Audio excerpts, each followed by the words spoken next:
और मुलनवस्की 20वीं सदी के सबसे प्रभावशाली सामाजिक मानवशास्त्रियों में से एक है।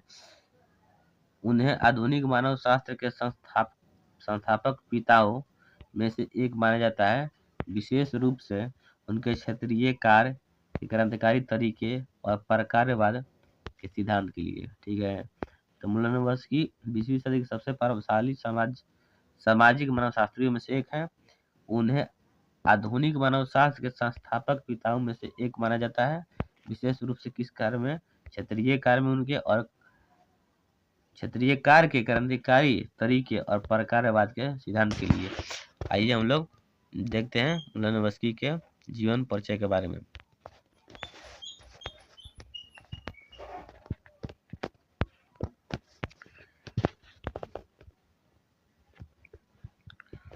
ठीक है, तो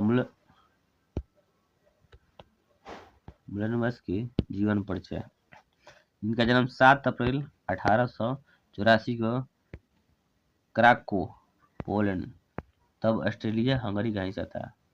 ठीक है, क्राको में इनका जन्म हुआ है कब? 7 अप्रैल 1884 को। ठीक है, शिक्षा क्राको में दर्शन शास्त्र, गणित में डायरेक्टर 1908 है। बाद में लंदन स्कूल ऑफ इकोनॉमिक्स में मानव शास्त्र का अध्ययन किया। कौन? मुलनवस्की। ट्रोबियन द्वीप समूह इनके प्रमुख कार्य क्षेत्र हैं, मेलानेशिया और पपुआ न्यू गिनी।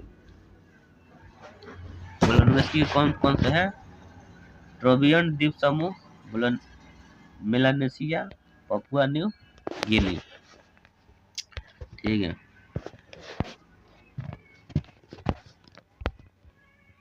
चलिए हम लोग मुलनवस्की के कार्यकाल देखते हैं। ठीक है, 1914 से 1918 तक ट्रोबियन द्वीप समूह में प्रसिद्ध क्षेत्रीय कार्य किए थे। कौन? मुलनवस्की। ठीक है, योगदान सहभागी अवलोकन में इनका सहभागी अवलोकन नामक क्षेत्रीय कार्य पद्धति को संस्थापित किया था। ठीक है, सहभागी अवलोकन में इनका मृत्यु 16 मई 1942 को न्यू हेवन, कनेक्टिकट, यूएसए में हुआ है। ठीक है, तो मुलनवस्की का मृत्यु कब हुआ है? 16 मई 1942 को न्यू हेवन, कनेक्टिकट, यूएसए में। ठीक है, आगे हम लोग देखते हैं क्या कर रहा है। ये मुलनवस्की को उनके गहन क्षेत्रीय कार्य के लिए जाना जाता है, जिसमें उन्होंने स्थानीय लोगों के बीच रहकर अपनी भाषा सीखी और उनके जीवन के हर पहलू को बारीकी से समझा। ट्रोबियन द्वीप समूह और उनका यह कार्य मानव शास्त्र में एक मील का पत्थर साबित हुआ है। और इनके प्रमुख पुस्तकें और शोध के बारे में हम लोग चर्चा करते हैं। ठीक है,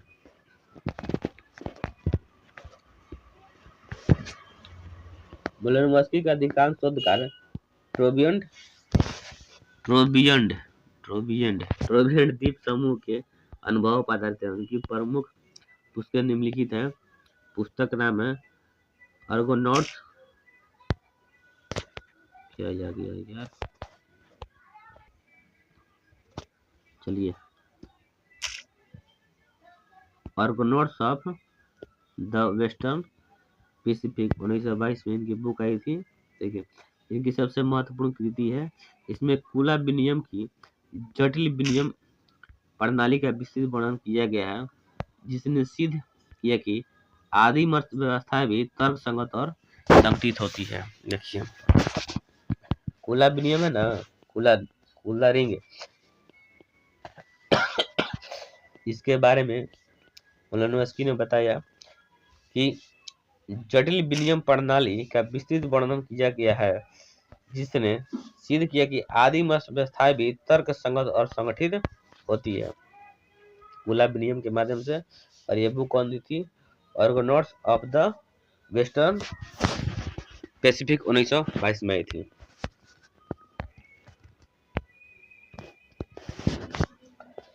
crime and custom in savage society 1926 में मुलनवस्की की बुक है। देखिए, ट्रोबियन समाज में कानून और सामाजिक नियंत्रण की अवधारणा पर केंद्रित है, जिसमें बताया गया है कि कानून औपचारिक नहीं है बल्कि आपसी आदान प्रदान और प्रतिशोध पर आधारित है। देखिए, कानून जो है औपचारिक नहीं है बल्कि आपसी आदान प्रदान और प्रतिशोध पर आधारित होते हैं। किस समाज में? ट्रोबियन समाज में। और 21 बुक में लिखा गया है crime and custom in savage society 1926 में। चलिए नेक्स्ट देखते हैं, sex and repressions repressions in savage society 1927 में। Sex and repressions in savage society 1927 में आदिम समाजों में यौन जीवन और परिवार संरचना का विश्लेषण किया और फ्रायड के ओडिपस कॉम्प्लेक्स की सार्वभौमिकता को चुनौती दी। ठीक है।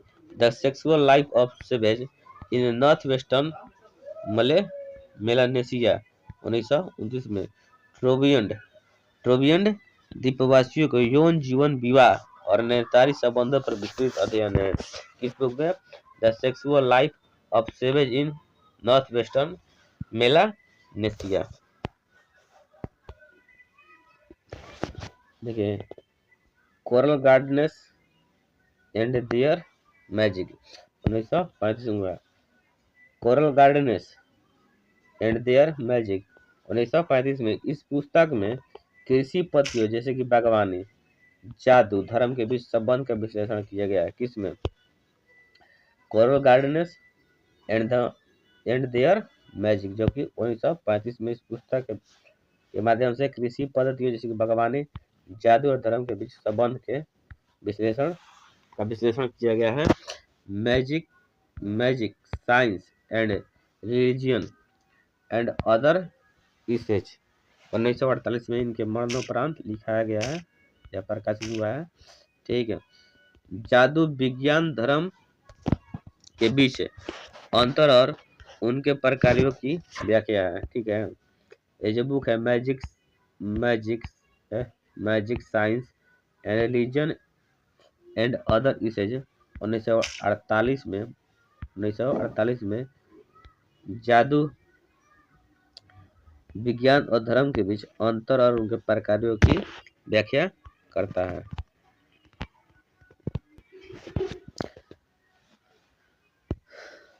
A scientific theory of culture and other usage, ये भी 1948 में इनके मरणोपरांत हुई है। उनके प्रकार्यवाद के सिद्धांत और क्या कर रहा है,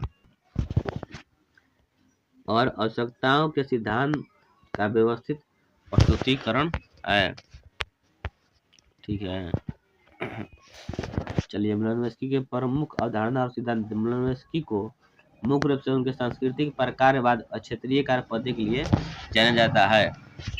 म्लानोव्स्की को मुख्य रूप से उनके सांस्कृतिक प्रकारवाद और क्षेत्रीय कार्य पद्धति के लिए जाना जाता है। सांस्कृतिक प्रकारवाद क्या है उसके बारे में हम लोग देखते हैं। ठीक है। चलिए ठीक है। संस्कृति प्रकार। म्लानोव्स्की को प्रकारवाद इस विचार पर आधारित है कि संस्कृति का प्रत्येक तत्व, रीति रिवाज, संस्था, विचार व्यक्ति की कुछ बुनियादी या व्युत्पन्न आवश्यकताओं को पूरा करने के लिए मौजूद है। सिद्धांत क्या कर रहे हैं कि प्रत्येक सांस्कृतिक संस्था का एक प्रकार होता है और यह प्रकार व्यक्ति के जैविक और मनोवैज्ञानिक आवश्यकताओं को पूरा करना होता है। कोई भी सांस्कृतिक तत्व व्यर्थ और बेतरकीब नहीं होता है। उदाहरण कुलाबिनियम। ठीक है। कुलाबिनियम के बारे में क्या कर रहे हैं? कुलाबिनियम ट्रोबियन द्वीपवासियों के बीच एक औपचारिक चक्रवात विनिमय प्रणाली है। वे दो प्रकार की वस्तुएं, लाल शंख हार और सफेद बाजूबंद का विनिमय करते हैं। ठीक है। प्रकार। इसका आर्थिक मूल्य कम है, लेकिन इसका प्रकार यह है कि यह विभिन्न द्वीपों के समुदायों के बीच सामाजिक एकता, शांति और अस्थायी गठबंधन स्थापित करता है, और यह साहसिक समुद्री यात्राओं और व्यापार के लिए सामाजिक ढांचा भी प्रदान करता है। प्रकार। ठीक है। चलिए हम लोग देखते हैं आवश्यकता का सिद्धांत नेक्स्ट वीडियो में। नेक्स्ट वीडियो में नहीं आते हैं, इसी वीडियो में देखते हैं, थोड़ा सा है पढ़ लेते हैं। आवश्यकताओं का सिद्धांत। मुलानुवस्की के अनुसार संस्कृति का मुख्य कार्य मनुष्य की आवश्यकताओं को पूरा करना है। उन्होंने आवश्यकताओं को 3 स्तरों में विभाजित किया है, बुनियादी और जैविक आवश्यकताएं। तो हम लोग देखते हैं बुनियादी और जैविक आवश्यकताएं क्या है। तो ये वे आवश्यकताएं हैं जो मानव के अस्तित्व के लिए आवश्यक है। उदाहरण भोजन, प्रजनन, शारीरिक सुरक्षा, आश्रय। देखिए मानव के लिए जरूरी है भोजन, प्रजनन, आश्रय, शारीरिक सुरक्षा। ये किसके अंतर्गत आते हैं? बुनियादी और जैविक आवश्यकताएं के अंतर्गत आते हैं। संस्कृति के प्रकार। संस्कृति का प्रकार। इन आवश्यकताओं को पूरा करने के लिए आर्थिक संगठन, नातेदारी समूह, सुरक्षात्मक संस्थाएं बनाना। व्युत्पन्न आवश्यकताएं क्या है? ये भी आवश्यकताएं हैं जो संस्कृति के क्रियाकलापों को व्यवस्थित करने के लिए उत्पन्न होती है। इन्हें उपकरण संबंधी आवश्यकताएं भी कहते हैं। उदाहरण व्युत्पन्न में कौन कौन है? उदाहरण सामाजिक नियंत्रण, संगठन, कानून, शिक्षा। संस्कृति का प्रकार इसका क्या है? ये कानून संस्थाएं, शिक्षा प्रणाली, राजनीतिक संस्था इन आवश्यकताओं को पूरी करता है। ठीक है, चलिए तीसरा में देखते हैं एकीकृत आवश्यकताएं क्या है। ये वे आवश्यकताएं हैं जो समाज को एक एकीकृत इकाई के रूप में बनाए रखने के लिए आवश्यक है। उदाहरण सामाजिक एकजुटता, मूल्य और विश्वासों का समन्वय। संस्कृति का प्रकार। धर्म, जादू, मिथक, कला जैसी संस्थाएं इन आवश्यकताओं को पूरी करती है। सहभागी अवलोकन में क्या कर रहा है, आइए उसको हम लोग देखते हैं। ठीक है, तो मुलानुवस्की ने क्षेत्रीय कार्य की एक नई पद्धति विकसित की जिसे सहभागी अवलोकन कहा जाता है। सिद्धांत क्या है?